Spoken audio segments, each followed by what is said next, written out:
You only need one thing to start a business: a plan. This plan works for every type of online business. You can do it around school or a job, and it requires next to no money to get started. Plus, it has 3 unique benefits. It lets you focus on one thing at a time so you don't get overwhelmed, check that people want your product early on so you don't waste your time, and get customers on your first day of launch so you don't struggle with cash flow. But first, why should you listen to me? Well, I've worked with entrepreneurs for the past 10 years to launch their businesses. In the past 4 years, I've found and refined this strategy, which makes it easy to launch a business that actually works. It comes from a combination of my own trial and error and some research from some leading books on the topic. There are 4 phases to building your business. To simplify things, I'll break them down one by one, and I'll show you how I'd recommend fitting them into a year. So let's get started. I've designed each phase to take 12 weeks. This is because I'm borrowing a concept from the 12-week year. 12 weeks is enough to do something meaningful, but it's short enough that the deadline is in sight, which helps you to stay focused. The first phase is to find your market. There are 2 questions to address in this phase. 1, why do we need to find our market first? 2, what do we need to make in this phase? Before we get into those, this video is an overview of all of the phases. As we go, I'll reference many tools, books, and videos to help you complete each step. To get a cheat sheet with links to all of these and a free checklist to help keep you on track, click the link in the description. Okay,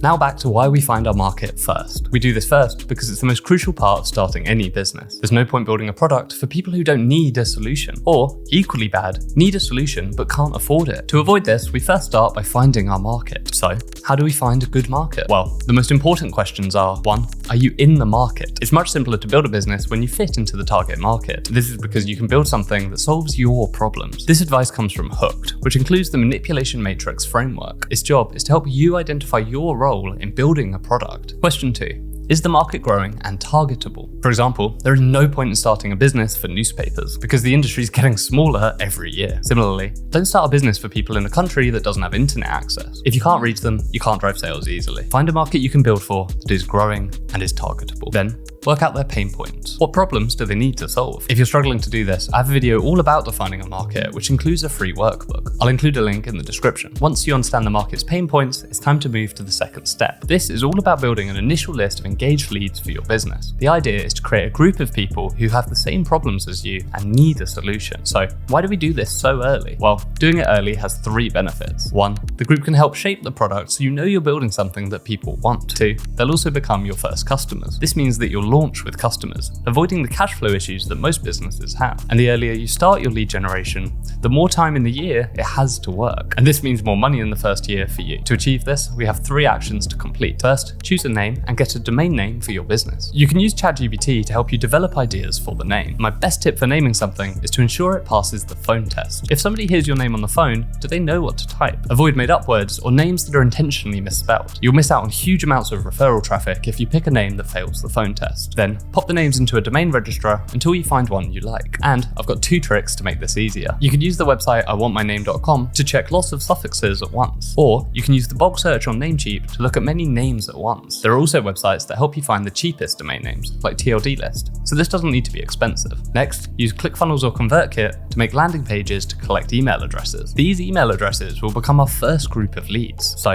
how do we get someone to enter their email? There are 2 steps. First, we need to give them a reason to subscribe. This is called a lead magnet. It's a free solution to a small problem. It could be a Notion template, a free training video, or anything that solves a problem for free. Look at your market's pain points and build some simple solutions. Then, connect those to your landing pages. Now, I know I'm covering things very quickly here. If this is all new to you, I have a video that covers lead generation in much more detail, which I'll link in the description. Now, the second step to lead generation is to bring people to your lead magnets. The best way to do this is to create content. Make video or text posts based on your market's pain points. In your content, frame a problem, explain the solution, and link them to your lead magnet. To be clear, you don't need loads of fancy equipment. For written content, you literally just need a phone. And for video, you only need a phone and a cheap key light. Start basic. We'll then continue to provide value to these subscribers via email updates. And if you keep this up for 12 weeks, you'll have created an asset you'll have forever. Better than that, it's one of the most valuable assets in the world. That is an engaged audience. It doesn't need to be massive, it just needs to be engaged. And that's what you need to do in this phase. Now, let's talk about the next phase. For the next 12 weeks, we're going to do 2 things. The first is defining your offer. Here we'll look at the pain points we identified in the last phase. Then we use a combination of research and data from our content to work out which we can solve best. Think about these 3 things. 1, which do you have most experience in? 2, which problems got the best responses in your content? 3,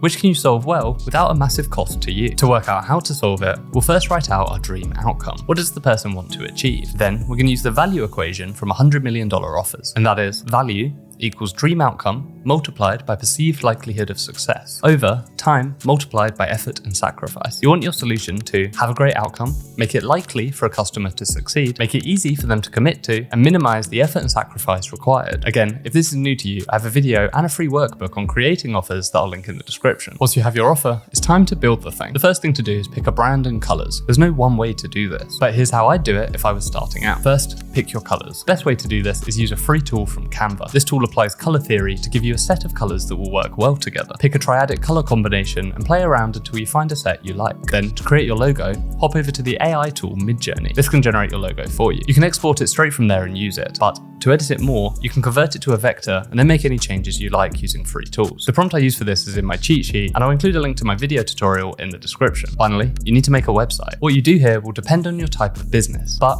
here's a short list of my favorite tools for each type of business. For education and community businesses, I'd use Circle. It's cheap, has community options, can provide courses, and has loads of monetization options. And for e-commerce, I'd use Shopify. It's got brilliant features and it's cheap to run. And there's also a massive community of developers and plugins to add any functionality you need. For other websites, I'd use Squarespace if you want something quick and easy, or Webflow if you want a bit more customization. All of these tools let you build very professional websites in next to no time. Using these tools, spend this phase building your product while posting content in the background. And doing it this way gives you a constant feedback loop. You can post teasers to get people excited and ensure you stay on track by sharing your progress. By the end of this phase, you should have your product and some potential customers. So now it's time to move to the next phase, launching your product. And this is where things get really interesting. This is the phase where you start making money. In this 12-week block, we're going to do two things: launch our product and make some money, then make the specific changes we need to skyrocket our sales in the next phase. But first, let's talk about the launch. The idea here is to launch your product to your warm audience. These are the email or social media subscribers that you've gained in the past two phases. And I've got 2 tips for doing this well. Number 1, create a founder's offer. This is a one-off promotion that's the best offer you'll ever make. This could be extra content, a unique discount, lifetime access, or anything, and you only make it available for a short time. This does 2 things. Number 1, it rewards your earliest customers with something that no one else will ever get. Number 2,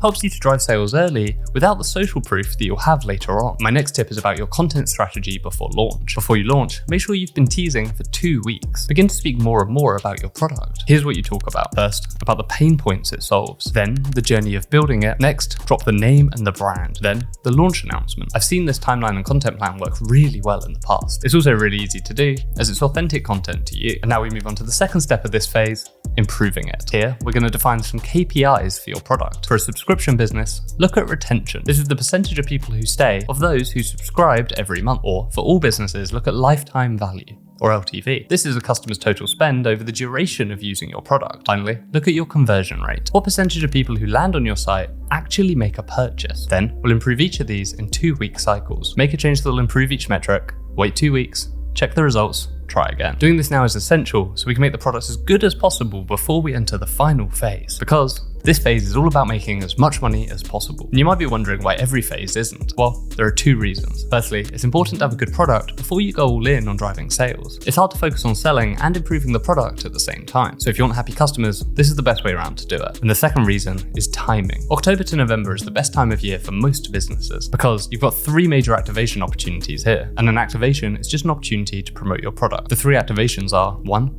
Black Friday, 2, the lead up to Christmas, 3, Boxing Day to New Year. Many businesses make more money in these 3 months than they do in the rest of the year. And that is why we spent the past 3 phases building up to this. So in this phase, we go all in on sales. You want to drive as much traffic as possible to your lead magnets in the build up to each activation. Then you release your activation offer and drive sales. Once you've done that, start the process again for the next activation. And here are 3 quick tips to make each activation offer as effective as possible. Number 1, use urgency. Limit the number of units or the time your offer is available. Number 2, revisit the value equation. What can you do to increase the value of your product in this period? Make it easier, faster, or give something extra. You don't always need to discount your product to drive sales. 3, keep the offer simple. 1 offer for 1 activation. Don't overcomplicate things. If there are too many options, customers usually get decision fatigue and pick none. And if you do all of this, by the end of the year, you'll be amazed at how far you've come. Now, I know I covered a lot in this video. If you found this useful, please subscribe because I'll be releasing a tutorial for each phase as we get to them. And if you want a cheat sheet for all the tools and steps, don't forget to click a link in the description. Thanks so much for watching.